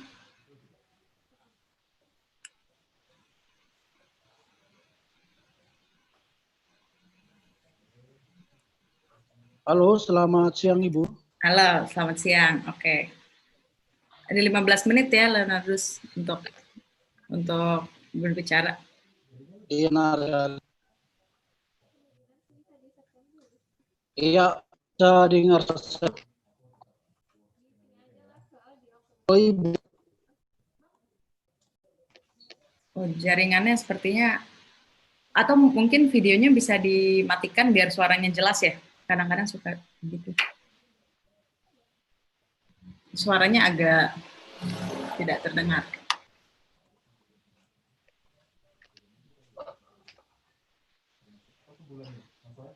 Iya, Ibu.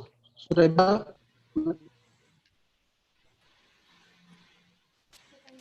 Suaranya kurang jelas atau yang lain mungkin dengar jelas ya. Ya. Halo, Ibu. Nah, ya, oke, sudah jelas. Ya. Ya, selamat siang untuk waktu Papua. Ya, siang. Ya, terima kasih untuk kesempatannya. Saya mewakili Ibu Ketua. Kebetulan Ibu Ketua memberi saya mandat untuk hadir dalam diskusi ini.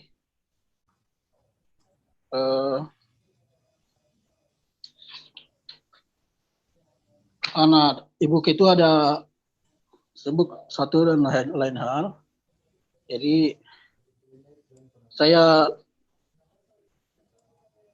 langsung bisa masuk ya Ibu ya, mengenai dampak pandemi COVID.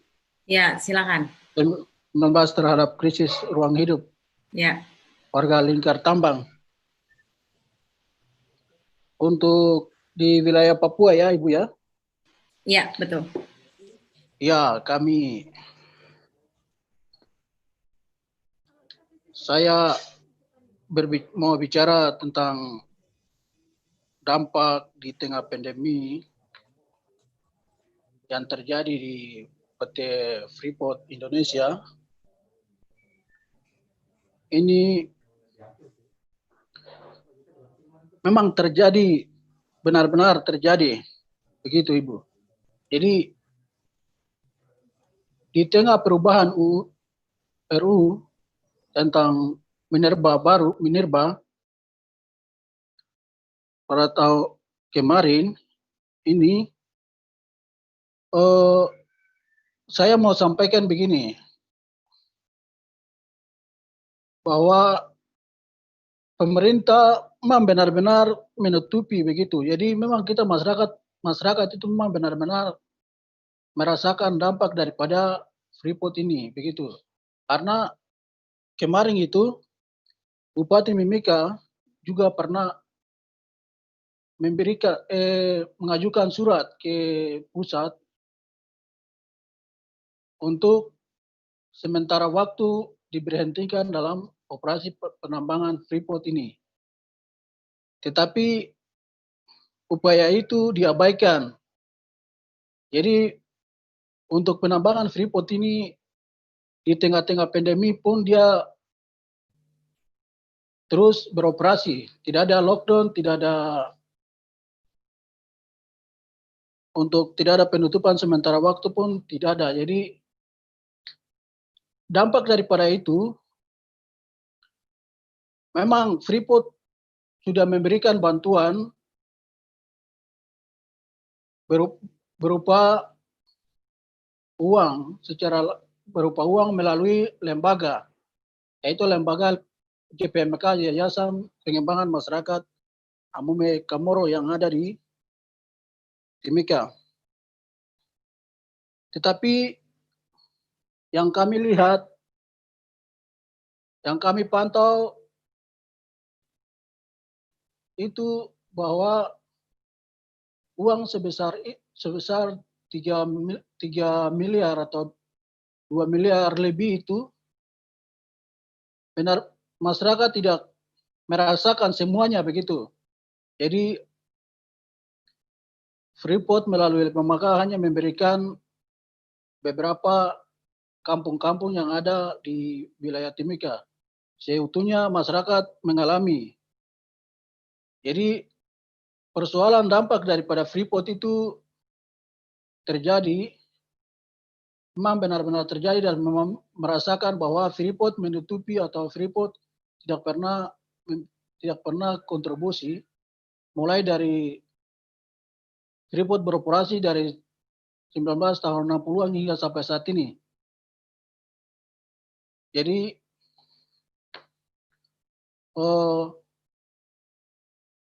itu di sisi lain di pemerintah Kabupaten Mimika juga memberikan bantuan berupa sosial.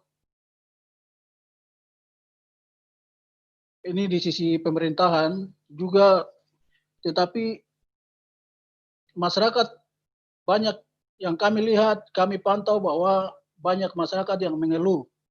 Begitu, seperti terjadi pemalangan di jalan raya, masyarakat mengeluh bahwa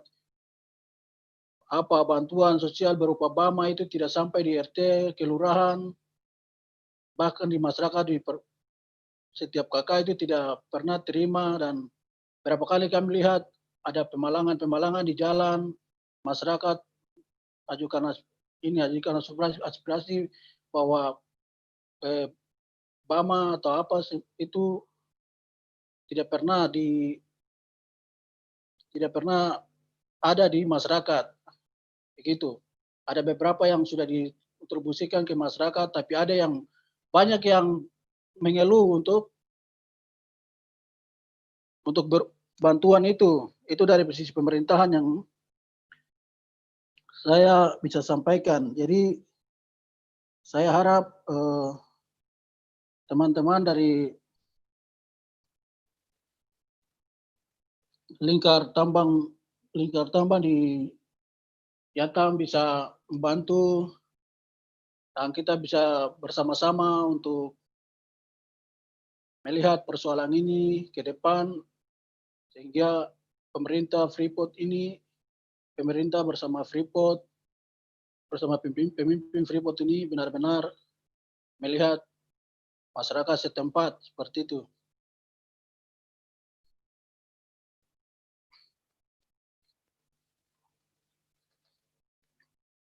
Jadi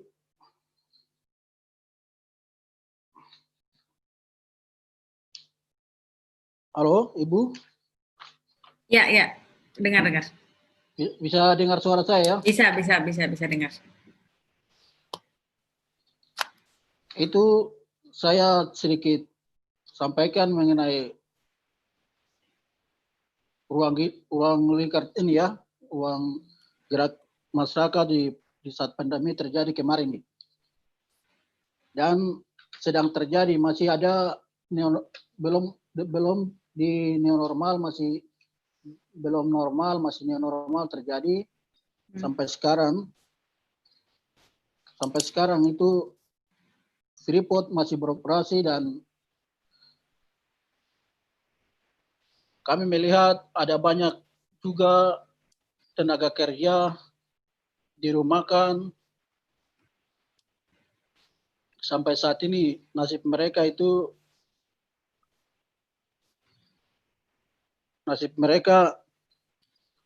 belum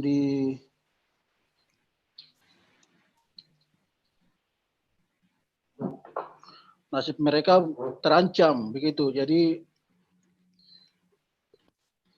ini kami melihat bahwa kepentingan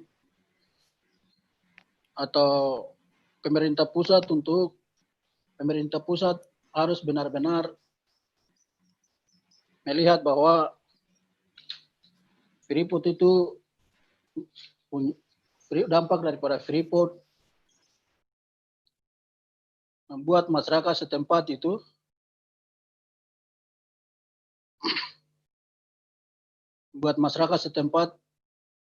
terjadi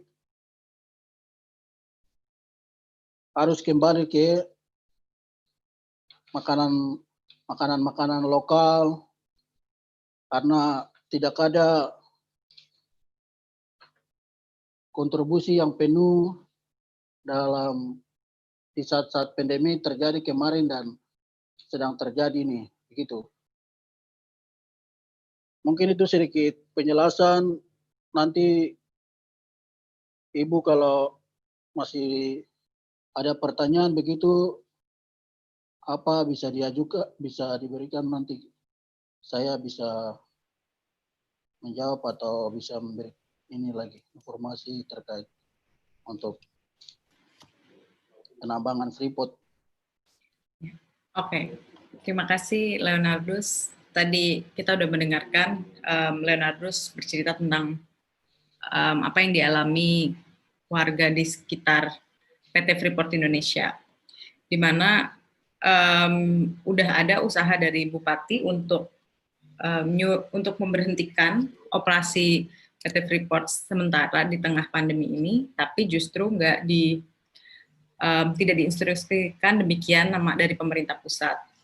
Iya, dan benar. Juga ya, dan dia tuh salah satu klaster COVID-19 juga kan ya, ada terakhir kayaknya 50-an orang ya yang masuk berita ya, aku nggak tahu kalau di sana aslinya itu berapa. Iya. Kayak gitu. Terus juga tadi disebutkan kalau dari Pemdanya sendiri itu bantuan sosialnya juga tidak pernah sampai ke warga gitu, makanya. Lalu ada juga permasalahan tenaga kerja yang dirumahkan sehingga tidak jelas nasibnya bagaimana. Iya, Kayak gitu. benar.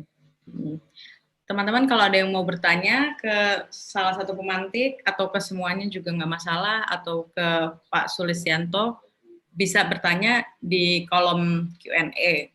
Untuk sementara ini kita sudah ada beberapa pertanyaan. Pertama ini untuk Ki Bagus, kayak gini, terkait hasil survei yang dilakukan, apakah ini akan menjadi dasar menggugat Undang-Undang Minerba di MK nantinya? Ini pertanyaan dari Krisna Afi. Mungkin Bagus bisa bantu jawab ya, karena dia dari Jateng. Masih adakah Bagus di sini? Masih. Langsung dijawab sekarang atau dikumpulin dulu? Kayaknya langsung aja deh Gus, soalnya pertanyaannya ke beda-beda orang gitu.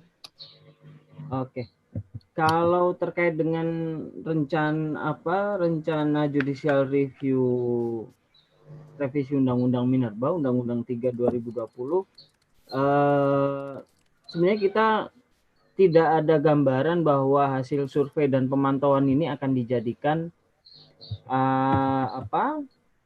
materi atau landasan untuk judicial review. Yang kita harapkan sebenarnya respon dari pemerintah sebagai pengambil keputusan, karena sebagaimana yang kita tahu kan Presiden Jokowi sudah menetapkan COVID-19 sebagai bencana nasional dalam Kepres 12 2020 kemarin. Kemudian seharusnya penetapan COVID-19 sebagai bencana nasional ini juga ditindaklanjuti untuk tindakan-tindakan nyata di lapangan untuk menghentikan daya rusak tambang agar tidak semakin memperparah dampak yang ditimbulkan oleh pandemi COVID-19 gitu loh. Tadi Bung Leonardo sudah mencontohkan soal permintaan bupati untuk menghentikan aktivitas Freeport. Kemudian padahal kalau kita mengacu di Undang-Undang Minerba kan ada pasal 113 yang menyebutkan bahwa jika dalam keadaan kahar maka aktivitas pertambangan baik dalam bentuk IUP atau IUPK bisa dihentikan sementara dan disampaikan kepada menteri oleh masyarakat termasuk pekerja perusahaan. Dalam kasus Freeport sudah 2 kali hal ini disampaikan. Yang pertama oleh Serikat Pekerja Freeport yang meminta agar PT Freeport mempertimbangkan keberlanjutan produksinya, meminta agar Freeport berhenti sementara. Kemudian yang kedua tadi disebutkan sama Bung Leonardo soal permintaan bupati. Nah, gitu. Seharusnya ini yang kita harapkan tindak lanjut dari pemerintah, bahwa pandemi COVID-19 ini saat yang tepat untuk menetapkan moratorium pertambangan dalam rangka memperkuat imunitas sosial dan ekologi masyarakat. Bukan respon yang selama ini kita lihat keluar regulasi-regulasi yang melonggarkan peraturan terkait pertambangan, kemudian ada revisi Undang-Undang Minerba dan lain-lain. Nah, ya itu sebenarnya yang kita harapkan dari laporan survei dan pemantauan ini gitu loh. Tapi kalaupun memang ada kawan-kawan yang saat ini sedang melakukan upaya judicial review atau upaya hukum yang lain dan ingin menjadikan hasil survei dan pantauan temuan lapangan Jatam ini dijadikan sebagai basis atau landasan melakukan judicial review juga tidak masalah. Mungkin itu Mbak Banu. Oke, terima kasih Bagus. Ini ada pertanyaan dari Reza Kruha. Pertanyaannya untuk Deborah, tapi berhubung Deborah tidak bisa mengikuti, nggak bisa gabung lagi, ada masalah. Jadi aku yang akan bantu jawab. Pertanyaannya, apa nama sumber air yang akan terpengaruh tambang? Dari Reza Kruha. Nama sumber mata airnya itu adalah Aek Doras di Lumban Hutasoi. Nanti aku catat juga deh di chatnya biar nggak salah. Dan Lai Gulangan di Dusun Lumban Sianturi. Nah, dua-duanya ini berada di Desa Pandiangan. Begitu. Untuk Reza ya. Lalu pertanyaan selanjutnya ada 2 pertanyaan untuk Pak Sulistianto. Pertama ini dari Merah Johansyah. Dia tanya apa yang bisa ditindaklanjuti GNPSDA KPK mengenai temuan Jatam. Lalu yang kedua, apakah bisa mengkomunikasikan temuan ini pada ESDM, KLHK, dan pihak-pihak terkait agar desakan dan permintaan warga diberi ruang. Lalu ada satu lagi pertanyaan juga buat Pak Sulistianto dari Hendra Kasim. Dia bertanya, bagaimana soal 27 IUP yang non-CNC di Maluku Utara? Bukankah KPK sudah mengantongi data ini? Ada indikasi IUP siluman, tapi sampai sekarang belum ada tindak lanjutnya. Jadi ada 3 pertanyaan untuk Pak Sulistianto. Kalau yang lain ada mau pertanyaan, boleh ditulis di kolom Q&A ya.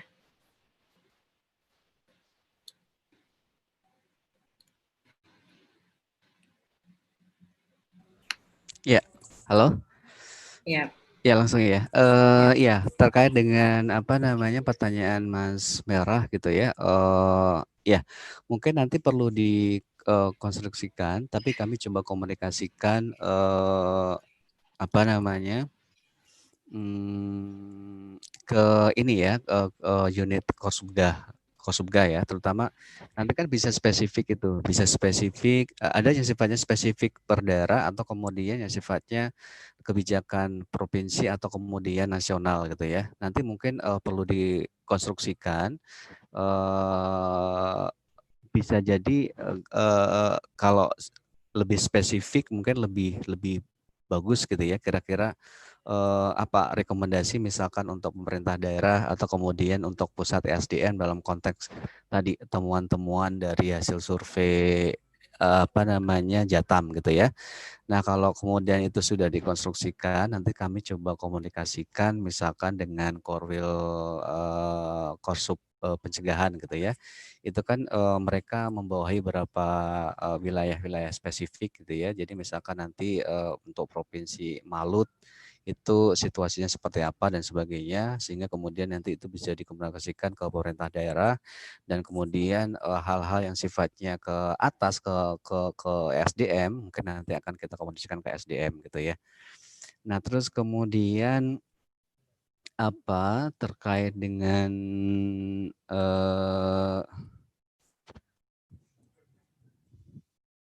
pertanyaan kedua apa tadi? Terkait dengan 27 IUP ya, namanya CNC di Maluku Utara gitu ya. Kebetulan saya nggak pegang langsung terkait dengan tambang ini gitu ya, tapi pengetahuan kami nanti mungkin saya cek ke timnya langsung gitu ya. Jadi terakhir itu ada koordinasi memang dengan ESDM gitu ya. Mereka kasih update IUP 2019 di luar data IUP ilegal dan non CNC gitu ya. Jadi kalau kemudian yang non CNC misalkan nanti kita akan dorong treatmentnya seperti apa sesuai dengan regulasinya gitu ya. Tapi kalau kemudian nanti ada indikasi-indikasi yang tipikor dan sebagainya, pasti nanti akan kita naikkan ke atas sejauh mana itu bisa di follow up oleh teman-teman penindakan gitu ya. Tapi kalau kemudian sifatnya pelanggaran hukum sektoral, kebetulan KPK itu dengan Apgakum dan PNS PPNS di sektor sumber daya alam itu ada program peningkatan kapasitas penegakan hukum dan koordinasi Apgakum di sektor sumber daya alam.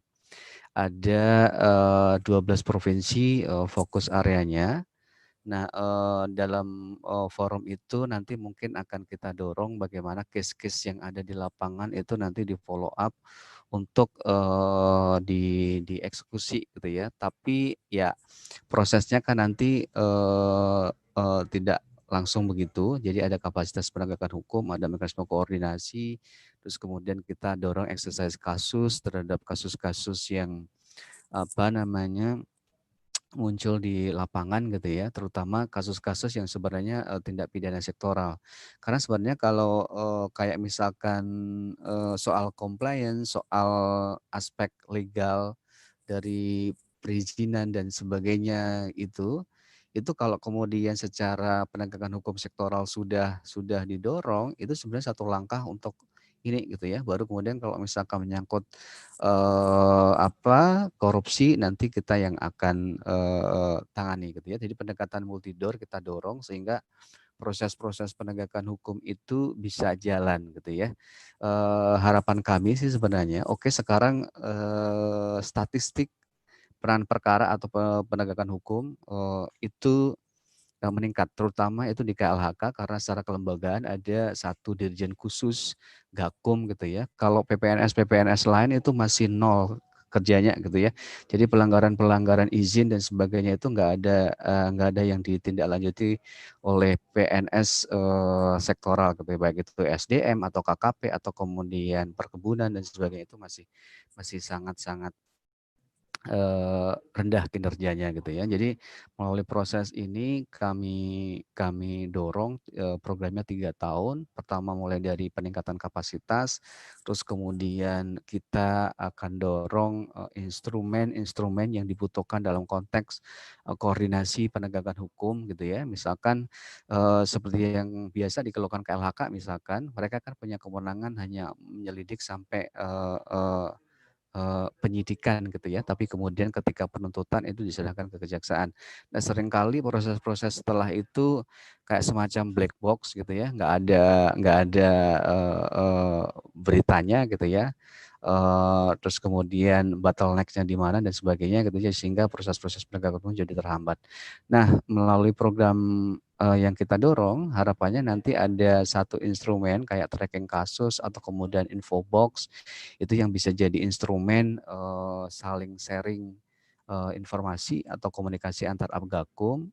Di sisi lain juga nanti mekanisme pendekatan multidor itu juga kita dorong.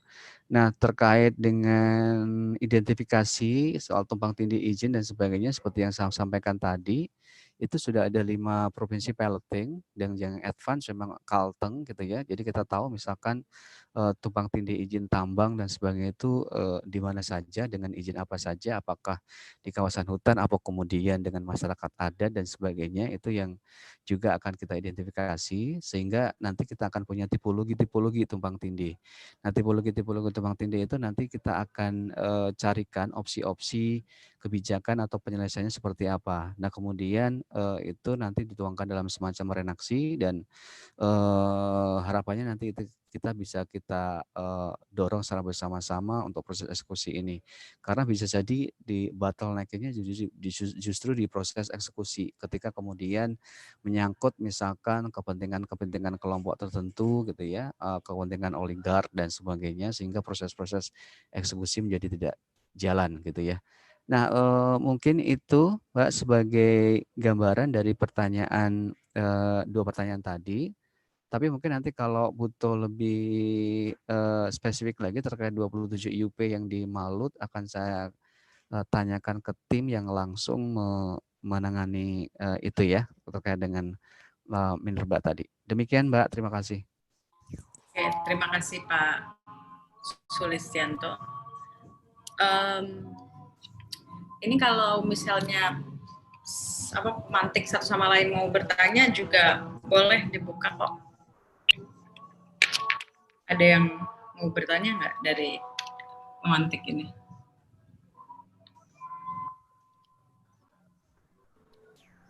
Saya kembalikan tadi ke Mas Merah ya, Ya. akan lebih mudah bagi kami untuk mengkoordinasikan proses-proses tindak lanjutnya ketika tadi problem statementnya seperti apa gitu ya, terus kemudian usulan rekomendasinya seperti apa, sehingga lebih mudah gitu ya mencerna itu, atau lebih mudah untuk nanti mengkomunikasikan apakah ke daerah atau kemudian ke pusatnya gitu. Oke. Terima kasih Pak. Ini Ki Bagus apa mau bertanya atau gimana? Nggak ada, Ban. Nggak ada.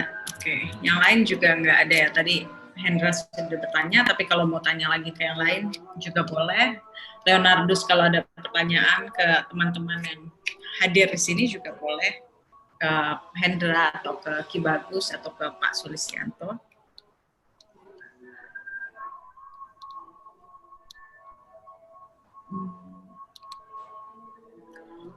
Karena sepertinya tidak ada pertanyaan lagi, sebentar ya, coba aku cek sekali lagi.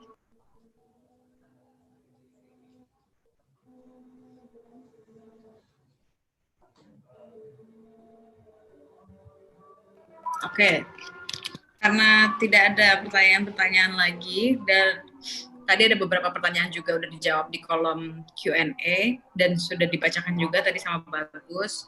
Terus tadi pertanyaan untuk Reza Kruha sudah dijawab, dan sudah ditulis juga di kolom chat, bisa dilihat di situ.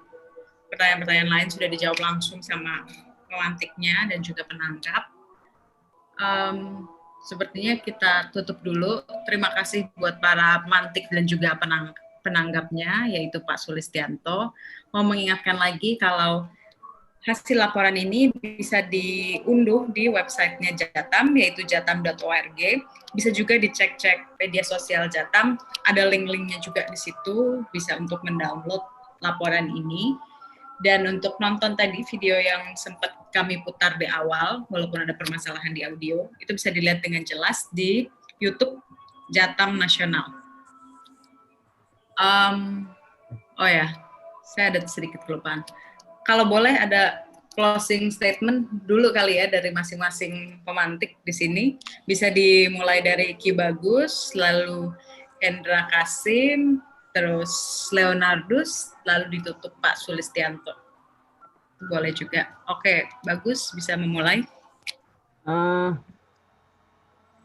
Kami balik ke tadi bahwa sebenarnya sangat besar harapan kami bahwa pandemi COVID-19 ini dijadikan momen, dijadikan batu loncatan untuk melakukan moratorium pertambangan di Indonesia. Dan moratorium ini tidak hanya soal pemberian izin baru, tapi juga soal menghentikan sementara operasi pertambangan di seluruh kepulauan Indonesia. Dan yang kedua, pemerintah baik ini eksekutif maupun legislatif juga harus fokus pada penyelamatan warganya, baik itu soal pemenuhan pangan, baik itu soal pemenuhan ekonomi maupun soal kesehatan.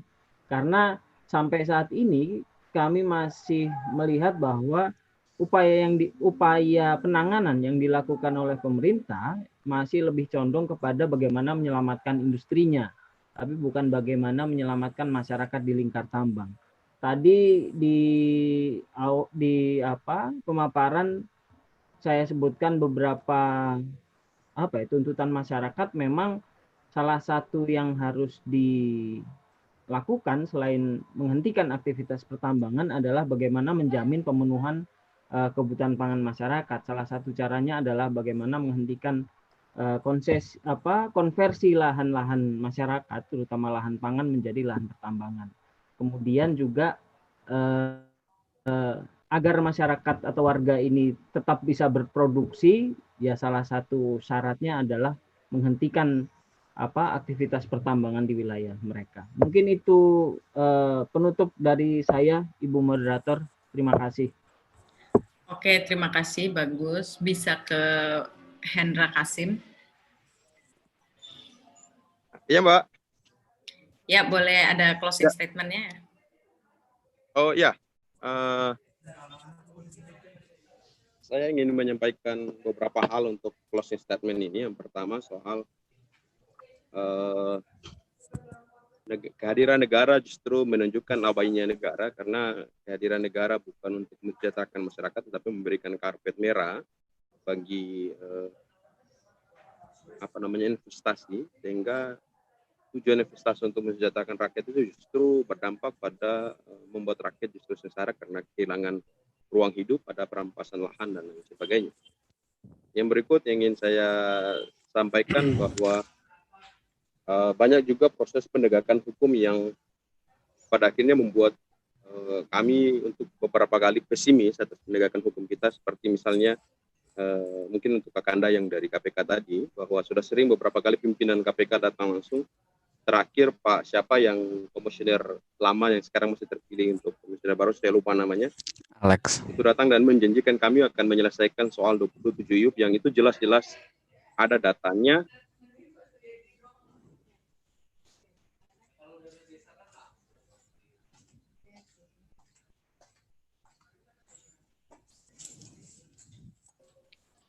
Sepertinya ada masalah di jaringan ya.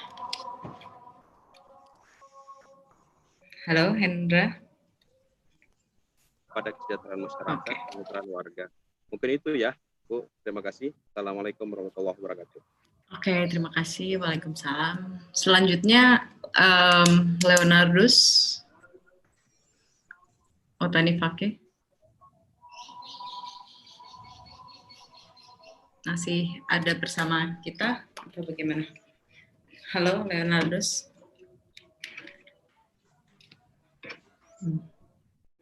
Oke, bisa Pak Sulistianto dulu aja. Ya, oke, baik. Closing statement dari saya gitu ya. Selama permasalahan mendasar terkait dengan tambang ini belum bisa diselesaikan gitu ya, persoalan tata kelola, persoalan state capture corruption, oligarki dan sebagainya itu yang masih tetap eksis, itu selamanya akan menjadi bayang-bayang bagi kehidupan berbangsa dan bernegara kita gitu ya, terutama berdampak kepada masyarakat yang langsung yang ada di lingkar tambang gitu ya. Itu yang kemudian apalagi di situasi COVID seperti ini kelihatannya tidak peduli situasi dan kondisi gitu ya. Aktivitas-aktivitas yang kemudian bisa melanggengkan operasional tambang itu tetap dilakukan dan sebagainya. Bahkan upaya-upaya untuk mempengaruhi kebijakan dan sebagainya itu tetap dilakukan kelihatannya begitu ya. Nah, maka dari itu dalam situasi COVID seperti ini, terutama masyarakat yang ada di lingkar tambang, kelihatannya perlu memastikan kebijakan-kebijakan pemerintah yang memang ditujukan untuk masyarakat dalam situasi COVID ini bisa diakses dan bisa diterima oleh mereka begitu ya. Satu, misalkan terkait dengan bansos dan sebagainya sebagai jaring pengaman sosial itu harus dipastikan gitu ya untuk supaya mereka survival di situasi COVID kayak gini. Nah, terus kemudian upaya-upaya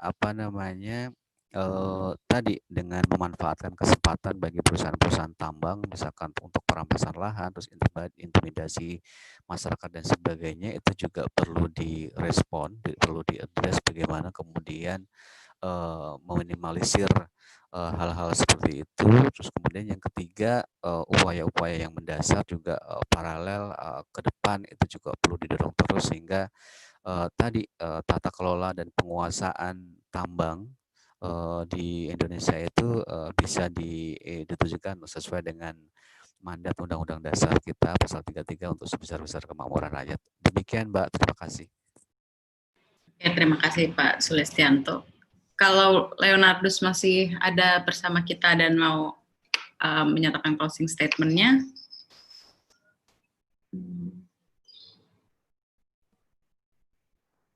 Sepertinya jaringannya terputus ya. Oke, kalau begitu kita tutup saja. Terima kasih untuk semua pemantik dan juga penanggap, juga semua yang sudah hadir dan berdiskusi di peluncuran laporan Jatam yang terbaru bisa diunduh di website Jatam, yaitu jatam.org. Terima kasih semuanya, selamat siang. Selamat siang. Terima kasih, Banu.